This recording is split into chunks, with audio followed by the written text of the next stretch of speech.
No estoy acostumbrado a usar un atril o un púlpito, pero como traigo Biblia de a mentiritas, así es que voy a tener que usarlo por mi teléfono. Es un placer estar con ustedes en esta tarde, pero siento que Gilberto me preparó una trampa porque me puso en el programa después de que acaban de comer. Así es que para mantenerlos despiertos ahorita, sobre todo cuando la mayoría de la audiencia somos pastores y Cristo y ustedes y yo sabemos que solo trabajamos los domingos, ¿no es cierto? Así es que típicamente esta es la hora en que tenemos por ley la siesta pastoral. Así es que ahorita vamos a ver qué es lo que podemos hacer. Una pregunta rápidamente antes de entrar con el material que queremos presentar en esta tarde. Y esta es una pregunta sincera porque para mí este es mi tercer año que tengo el privilegio de estar en Crece y poder participar y recibir y aprender de unos de otros.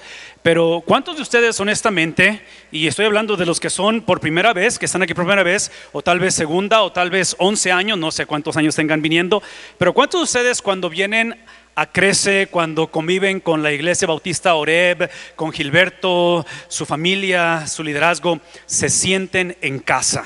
Y en serio, de veras, bajen la mano.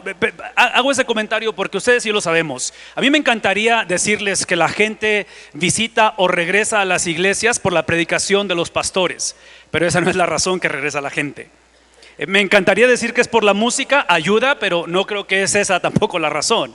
Yo estoy convencido que la gente se queda o regresa a las iglesias porque cómo los hacemos sentir. Esa es la razón.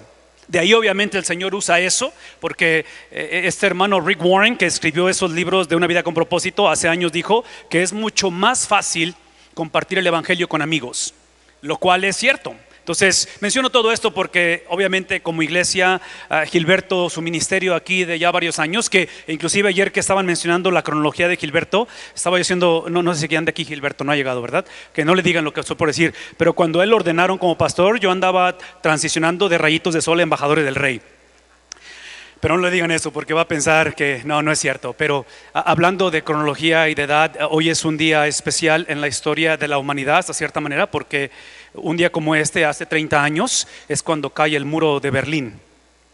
Y para los que recordamos esos años, algunos de ustedes son demasiado jóvenes que no van a acordarse de eso. Es increíble en mi mente pensar que en el caso de mis hijos, tenemos 3 hijos, tenemos 22 años de casados, mi esposa y yo, pero pensar en mis hijos, para ellos el evento de septiembre 11 de las Torres Gemelas en Estados Unidos es algo que lo ven como algo que está en los anuarios de la historia, ¿no?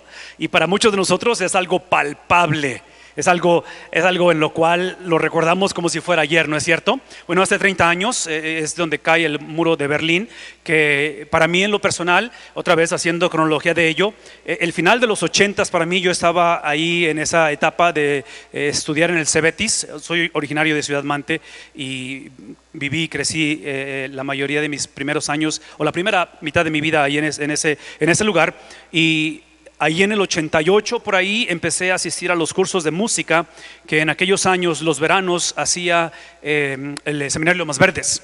Entonces yo viajaba de Ciudad Mante, iba en el verano y son los años en que estaba en el Cebetis. Entonces cuando pasa esa transición del 89 es mi transición en la cual estoy graduando del Cebetis y es la encrucijada en mi vida que eventualmente me lleva al estado de Texas. Y básicamente ahí en el 90 empieza mi peregrinar en un país completamente nuevo, no hablaba el idioma, no conocía la cultura, pero el Señor me permite iniciar un ministerio pastoral. Así es que este próximo año, Dios mediante, estaremos celebrando ya básicamente estas 3 décadas de estar sirviendo al Señor en la iglesia local. Y Dios nos ha bendecido grandemente. Pero hablando acerca de cómo han cambiado los tiempos, porque otra vez, pensar en el 89, en el 90, es otra generación, ¿no es cierto? Es otro mundo el que existía en aquellos años. Y les recuerdo que tengo 3 hijos y la mayor de nuestras hijas tiene 21 años. La que le sigue, Rebeca, Saraí es la mayor, Rebeca tiene 19 años y nuestro hijo Josué tiene 17 años. Y estamos en esta etapa en la cual estamos disfrutando de una manera especial porque ya casi nos quedamos solos en casa, mi esposa y yo. Y tenemos una historia un poquito media única en nuestro noviazgo y eso, que no lo voy a platicar ahorita por cuestión de tiempo, pero a donde voy con todo esto es porque la vida definitivamente ha cambiado. Y cuando pienso en ello, quiero que piensen en cómo ha cambiado y dónde estamos hoy en día en nuestra cultura. ¿Dónde estamos en el ministerio pastoral? Y otra vez, pensando en la cuestión de cuando iniciamos pastoreando, plantando iglesias en aquellos años de los 90, mi seminario inició en las zonas rurales de Ciudad Mante, en el sur de Tamaulipas, trabajando con Escuela Bíblica de Vacaciones, plantando iglesias en ese tiempo. Entonces, para cuando llego a Estados Unidos y tengo el privilegio de estudiar, ir a la universidad, ir al seminario, mi llamado se había reafirmado y se había formado en aquellas áreas en aquel tiempo. Y aun cuando la cosa ha cambiado mucho, lo interesante del llamado de Dios, o lo interesante de la palabra de Dios, es que es inmutable, es que es inmovible.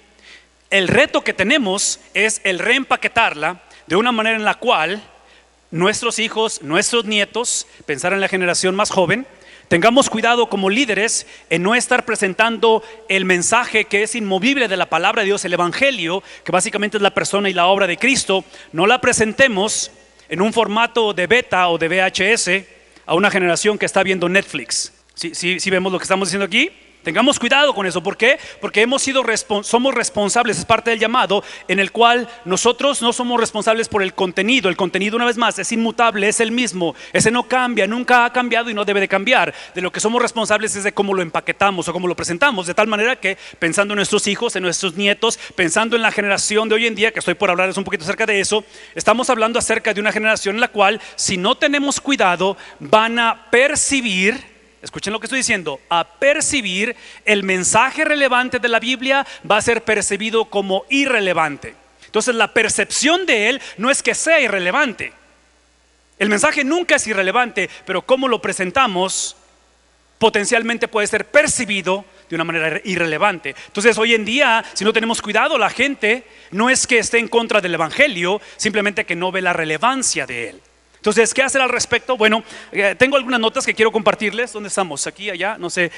Con respecto, estas son las fuentes de la información que estoy por compartirles con respecto a de dónde viene esta investigación. Pero en Estados Unidos es una fuente muy, ¿cómo se le llama esto?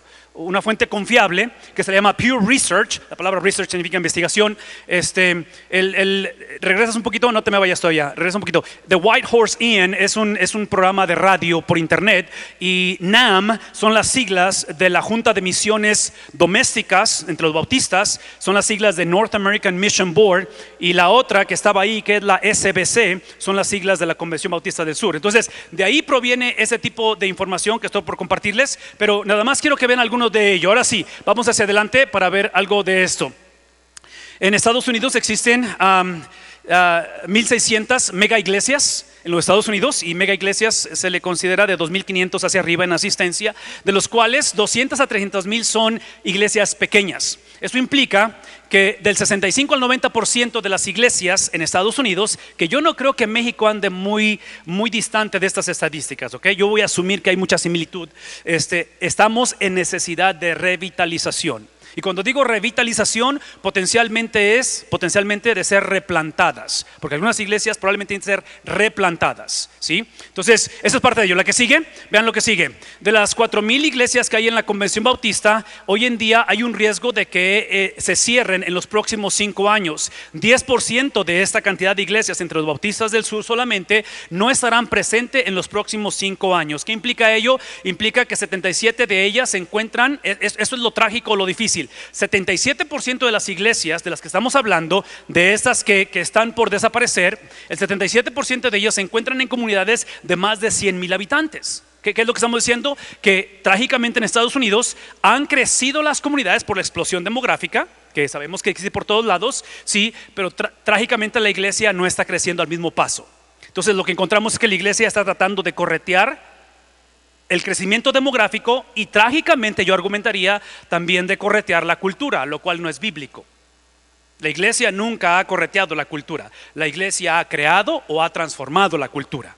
Eso es lo que ha hecho la iglesia. Lo que sigue, las denominaciones trágicamente siguen en declive. Eso implica, la que sigue por favor, implica lo siguiente, implica que hace 40 años 2 de cada 3 iglesias pertenecían a una denominación, hoy en día solamente el 8%.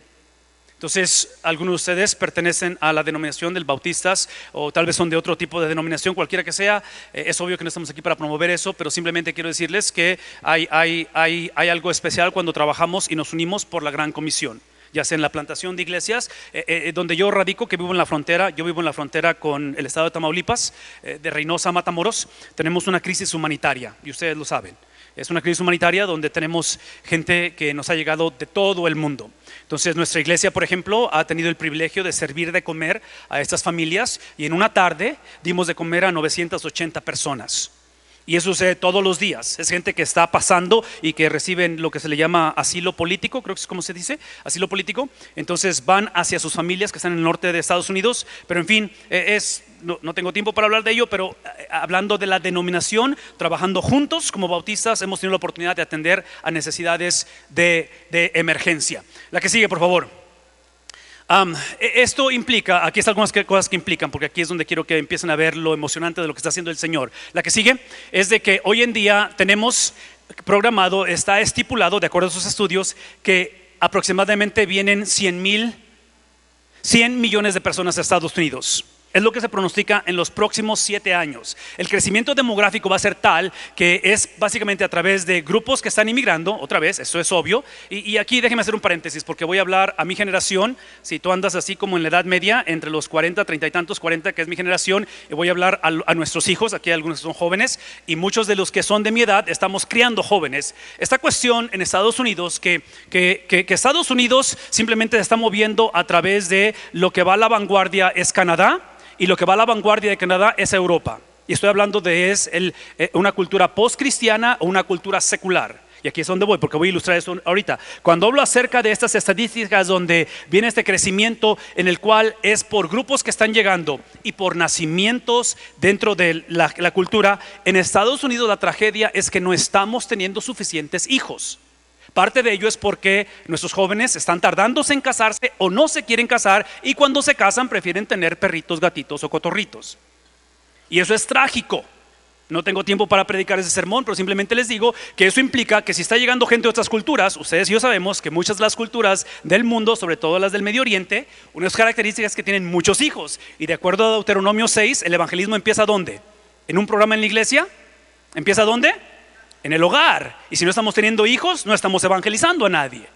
En fin, mi punto es de que se casen y tengan muchos hijos. Ese es mi punto. Ok, entonces eso es lo que está sucediendo. ¿Qué implica ello? Aquí está lo que implica. Vamos a la que sigue. Eso implica que en Estados Unidos, nada más entre los bautistas del sur, sí, 5,500 iglesias se cierran por año. Y como bautistas del sur estamos plantando 4,000. ¿Ven la disyuntiva? Estamos en un déficit de 1,500 iglesias. Mantengan en mente los 100 millones de personas que están por llegar en los próximos 7 años. 7 años se van a pasar de volada. Vean lo que sigue. Esto implica que de las 5,500 iglesias que se cierran por año, y sabiendo que van a llegar 100 millones de personas a Estados Unidos, va a requerir que como denominación plantemos 8,100 iglesias por año para poder impactar el crecimiento demográfico que está por llevarse a cabo en los próximos 7 años. Esto es alarmante, es una tarea muy difícil de hacer, porque observen la cantidad de iglesias que están cerrando y el paso con el cual estamos plantando iglesias. Esto implica varias cosas. La que sigue, por favor. Está comprobado que en plantaciones de iglesias o replantaciones de iglesias, el 42% de las personas que asisten típicamente vienen de un contexto de no iglesia. ¿Qué implica ello? Que vienen de un contexto secular o de un contexto donde en este caso no hubo un trasfondo de iglesia. Y eso cambia la dinámica, porque si somos honestos, en mi caso, yo tengo 7 años pastoreando la misma iglesia. Mi trasfondo es plantación de iglesia. Yo no sé por qué, hasta la fecha el Señor me trajo una iglesia que cuando llegué cumplió su centenario. Así es que está cumpliendo 107 años conforme yo avanzo con la iglesia. Y pastorear una iglesia de ese tipo de antaño, de antigüedad, de legado, tiene su bendición, pero también tiene sus retos. ¿Cuántos pueden decir conmigo que están de acuerdo en ello? ¿Sí? Podemos compartir ¿cómo se dice? Las cicatrices de ello.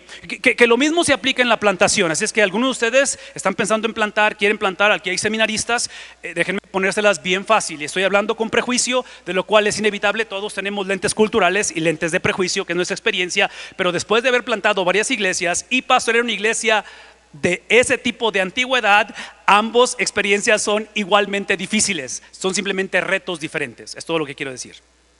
Una no es más fácil que otra, pero en cuestión de plantación, la ventaja que tiene es que atrae más gente que no tienen contexto cristiano, lo cual tiene sus pros y tiene sus cons también. Lo que sigue, por favor.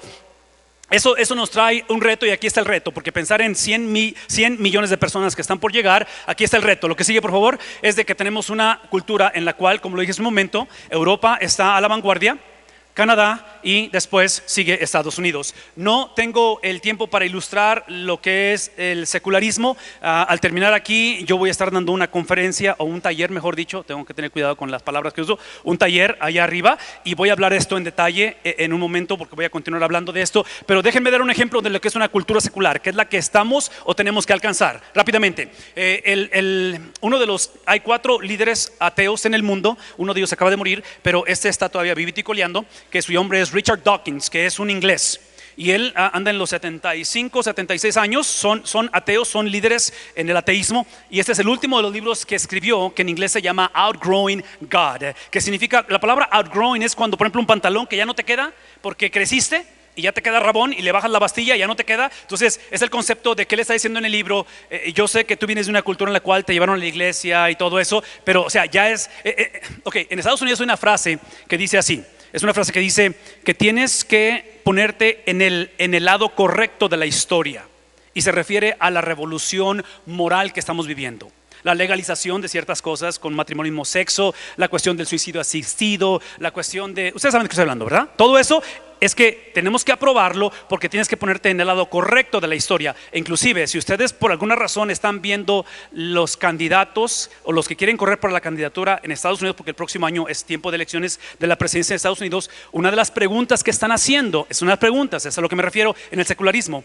La pregunta tiene que ver les preguntan a los candidatos cuál es la opinión que tienen ellos si hay una escuela o universidad cristiana la cual no permite que una pareja del mismo sexo casados, uno de ellos, pida trabajo y se les niegue por la cuestión de la moralidad. Entonces, cuando hacen ese tipo de preguntas, en Estados Unidos existe lo que es la posición en cuestión de impuestos para agencias no lucrativas. Entonces, todo lo que estoy diciendo es esto: cuando empiezan a hacer este tipo de preguntas donde los ven como de discriminación, están diciendo, y lo que están abogando es que están pidiendo que las iglesias, a las escuelas cristianas, universidades cristianas, entidades que tienen que ver no lucrativas, sobre todo que son evangélicas, les quieren quitar o nos quieren quitar el estatus no lucrativo. ¿Por qué? Porque no estamos abrazando la secularidad del mundo en que vivimos. Lo interesante de este libro, y él acaba de hacer una gira para promover su libro, es inglés, él es británico, es que el libro está escrito con la audiencia de chamacos de preparatoria. Esa es la audiencia de él. Eso es lo que implica, vamos hacia adelante. Eso es lo que implica. Implica que hace 5 años el 7% de la población decían que no tenían contexto religioso. Eso es lo que implica que ni los padres ni los abuelos tenían una afiliación religiosa, no católicos, no pentecostés, no testigos de Jehová, no religión. Hoy en día ha crecido, de 7 se movió a 15. Entonces, una vez más, pensar de 100 millones de personas que están por llegar a Estados Unidos, esta es la realidad. Les dije que tengo una hija de 21 años, tengo una hija de 19 años y tengo un hijo de 17 años. Es obvio que el evangelio no es el que te mantiene en una burbuja. El evangelio es aquel que se encarna, y que es peligroso encarnarse, ¿no es cierto? Es arriesgado. El último que lo hizo, y lo hizo eficazmente, fue Cristo. Cuando él empezó a comer con alguien como Leví, se junta con Leví, el cual no era un ex recaudador de impuestos, sino que estaba activamente como recaudador de impuestos. En la cena que tiene Jesús con ellos, con los demás recaudadores de impuestos, es criticado Jesús. ¿Qué estoy diciendo? Estoy diciendo que nuestros hijos probablemente van a tener relaciones muy cercanas de trabajo, en fin, de diferentes cosas con respecto a gente que no tiene contexto religioso. ¿Cómo los preparamos? Vamos a que sigue. Piensen en esto por un momento. El 70 al 80% de jóvenes dejan la iglesia en su primer año en sus estudios universitarios. Otra estadística más. 88% de los nacidos en hogares evangélicos dejan a la iglesia a los 18 años. Yo siempre lo he dicho en esta conferencia y lo voy a decir una vez más.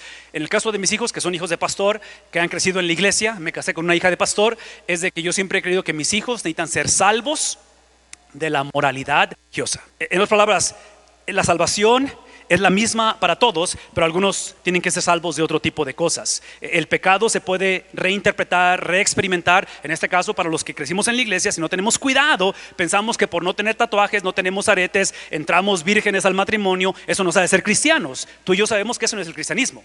Ese puede ser el producto del cristianismo, me explico, la moralidad es necesaria.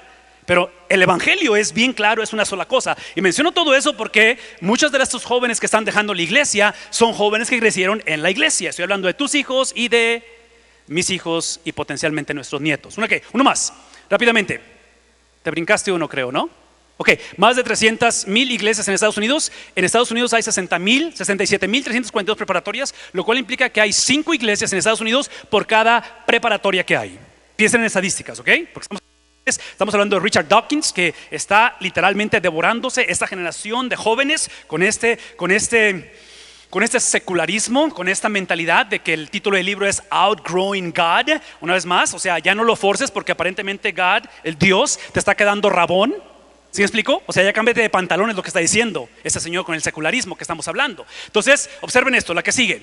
Lo que está implicando esto es de que en el 2016, ese secularismo, 4.6 billones de horas en una sola página de pornografía. 2016, ¿sí? Eso implica que solo el 3% de jóvenes en Estados Unidos entran vírgenes al matrimonio. Es obvio que la cuestión de la virginidad o perder la virginidad, o en este caso la trágicamente el adulterio, que es sexualidad o tener relación sexual fuera del matrimonio, trágicamente no son pecados imperdonables, pero es obvio que trae consecuencias el resto de la vida, ¿no es cierto? Entonces es lo que hablamos del secularismo. Uno más con respecto a ello. 4,300 jóvenes se suicidan aproximadamente por año en los Estados Unidos. Otra vez, la cuestión del secularismo manifestado. Creo que hay una más. Si no hay dos. Ok, entonces eso es lo que quiero que se lleven esta tarde. No sé cuánto tiempo me queda. Dime, 3 minutos, 5 minutos.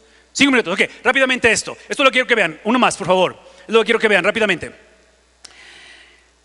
Yo atribuyo que parte de esta revolución no sexual, pero moral que estamos viviendo, pensar en 100 millones de personas que hay que alcanzar con el evangelio, que no existe tal cosa como una nación cristiana. Existen naciones que toman decisiones a través de los lentes del cristianismo, lo cual Estados Unidos no lo es, y pienso que México tampoco lo es. Lejos somos de ser una nación cristiana o una nación que estamos tomando decisiones de esta manera. Quiero que piensen que lo que está sucediendo es que como líderes, como pastores, como iglesias, como familias, no hemos practicado un ministerio bíblico de sucesión, que es el discipulado. ¿Qué quiero decir con ello? Vean lo que sigue. La que sigue, por favor. Implica que por inercia, por herencia, por ignorancia, por conveniencia, hace 502 años, este 31 de octubre pasado, que acaba de suceder, el día de Halloween allá en Estados Unidos, es que celebró la experiencia de la Reforma, hace 502 años. Y la Reforma lo que hizo, se pone a pensar, es precisamente casar lo que la iglesia había divorciado. Entonces, cuando hablo de discipular a 100 millones de personas que están por nacer o por llegar a Estados Unidos, cuando pienso en nuestras familias, en nuestras iglesias, es que la iglesia típicamente, la cultura típicamente, si en un momento dado va a escuchar el evangelio, lo va a escuchar con el prejuicio de que lo más importante es simplemente creer en Cristo o creerle a Cristo, las palabras de Cristo, pero no necesariamente vivir como Cristo. Entonces, cuando hablo del significado de las palabras, estoy hablando del estilo de vida. Estoy hablando de doctrina a estilo de vida, de doctrina o de entendimiento a ética, de la manera en que creemos y la manera en que nos comportamos. Entonces, cuando hablo de discipulado, el reto que estamos viviendo es precisamente casar esas dos cosas una vez más, porque observen esto. En los evangelios encontramos básicamente la narrativa de las palabras de Cristo. Trágicamente la iglesia hace 2000 años y el día de hoy estamos de acuerdo en lo que Cristo dijo, siempre y cuando yo defina lo que significa lo que Cristo dijo. Entonces creamos diferentes versiones del cristianismo. ¿Qué implica ello? Que por eso es que los apóstoles, bajo la unción del Espíritu Santo, ¿qué es lo que hacen? Empiezan a escribir lo que conocemos como las epístolas. Las epístolas lo que son es básicamente el casamiento o el acercamiento del abismo que estaba creciendo en las iglesias con respecto a estos dos conceptos. Entonces yo creo que es donde estamos hoy en día. Una más, por favor. Hablamos de eso con respecto a lo siguiente. En lo personal, una más. Es aquí donde quiero que piensen en el ministerio del Dr. Bob Utley, que debió haber estado con nosotros. Este crece. Trágicamente su nieta fallece la semana antepasada, semana y media atrás. 19 años, trágicamente muere en un accidente automovilístico, y esa es la razón que él no puede estar aquí. Así es que ustedes iban a escuchar la primera división de ello, pero les toca ver segunda división, porque eso soy yo, ¿ok? Así es que no lo escuchan a él, pero este es el ministerio de él. Esta es la página que él, son 47 años en lo cual él se dedicó a escribir comentarios exegéticos de la Biblia, cuando hablamos de la predicación expositiva, versículo por versículo. Entonces, lo que hace esta página, si ustedes la visitan, es Free Bible Commentary, es la página en inglés. Estas tarjetas que están aquí tienen toda esa información, son tarjetas personales. Por favor, llévenselas, compártenlas con sus iglesias, hermanos, directores de jóvenes, de niños. Ahí está, para toda esa información que está ahí. Una más, por favor. Es donde en español, existe completamente en español, es la traducción, comentario bíblico gratuito, que otra vez ahí están las tarjetas, así que no tienen que escribirla nada. Todo está completamente gratis. Él por 47 años se dedicó a escribir comentarios versículo por versículo, en el cual, uno más por favor, en el cual lo que él hizo con esto es que él presenta la Biblia en su totalidad, de Génesis a Apocalipsis, por escrito, por audio y por video. En español, bueno, entre paréntesis, cuando ustedes vayan a la página, el llamado de él fue para los países del tercer mundo. Así es que la página o los comentarios están traducidos en 49 idiomas. Porque él quiere servir a la iglesia, típicamente la iglesia perseguida. 70% de los cristianos en el mundo son perseguidos. Uno más, por favor. Eso implica, ahí están los comentarios en español, así es como se ve en español, la pueden ver porque está en español, son 49 idiomas, uno es en español. Uno más. Y lo que vamos a hacer ahorita en el taller, Dios mediante, lo que voy a hacer en el taller es que voy a usar los comentarios para ilustrar cómo usarlos en cuestión de estudios bíblicos, en cuestión de sermones. Así es que esos son los ejemplos que voy a usar ahorita en el taller, y voy a adentrarme en la página, en los comentarios, porque él lo que va a enseñarnos, o lo que enseña él en su taller, es que son 4 ciclos de lectura en la interpretación de la Biblia, y hasta el tercer ciclo es donde entran los comentarios. ¿Qué es el punto? Lo que él va a enseñar es esto, y lo que creemos que es bíblico, es que para la interpretación de la Biblia, todo lo que se requiere es el lector, el Espíritu Santo y la palabra de Dios. Es lo que se requiere. Allí inicia la interpretación de la palabra de Dios. Comentarios, todos los recursos que pueden traer, esos vienen después, pero no iniciamos la interpretación, el estudio de la palabra de Dios escuchando a alguien más, sino directamente vamos a la palabra de Dios en oración y a través del Espíritu Santo. Así es que esta tarde yo tocaré este tipo de doctrinas, las voy a ilustrar en el taller, cómo es que el comentario de él, que es exegético, y cuando digo que es exegético, eso es lo atractivo de su comentario. Él lo que hace en el comentario, él ha hecho todo el trabajo en cuestión de las lenguas originales, del hebreo y del griego, la contextualización. Entonces, cuando vas al comentario de él, vas a encontrar la base, porque ustedes y yo sabemos esto por experiencia. La interpretación de la Biblia tiene que ser en párrafos, no puede ser en versículos. E inclusive yo argumentaría esto, y esto va a sonar controversial, pero espero que no me corran y espero que vayan al taller. Pero yo no creo que los versículos son inspirados, creo que los párrafos son inspirados. Y menciono esto porque si no tenemos cuidado, agarramos un versículo, lo sacamos de contexto, ¿y qué hacemos con él? Creamos doctrinas que no son bíblicas. ¿Me explico? Es lo que estaba pasando en la iglesia hace 2000 años. Por eso, una vez más, por eso que los apóstoles se dan la tarea de escribir o de predicar sermones, que ellos son la autoridad en cuestión de la dirección de la iglesia, porque tienen ese llamado de parte del Espíritu Santo. Entonces, esa contextualización, eso es lo que implica que el mensaje de la Biblia solamente tiene un significado. Aplicaciones pueden ser muchas, probablemente con la única excepción es con la cuestión de es la palabra que profecía. Profecía puede tener doble significado, lo que significó para la audiencia en aquel tiempo y lo que estaba por venir. Entre paréntesis, y este es un comercial que lo voy a extender más allá, ¿sabían ustedes que solamente el 2% de toda la profecía en la Biblia, 2%, 98%, a diferencia del 98%, 2% de la profecía tiene que ver con el futuro? El 98% de la profecía en la Biblia, ya sea Antiguo Testamento y Nuevo Testamento, tiene que ver con una reforma en el presente.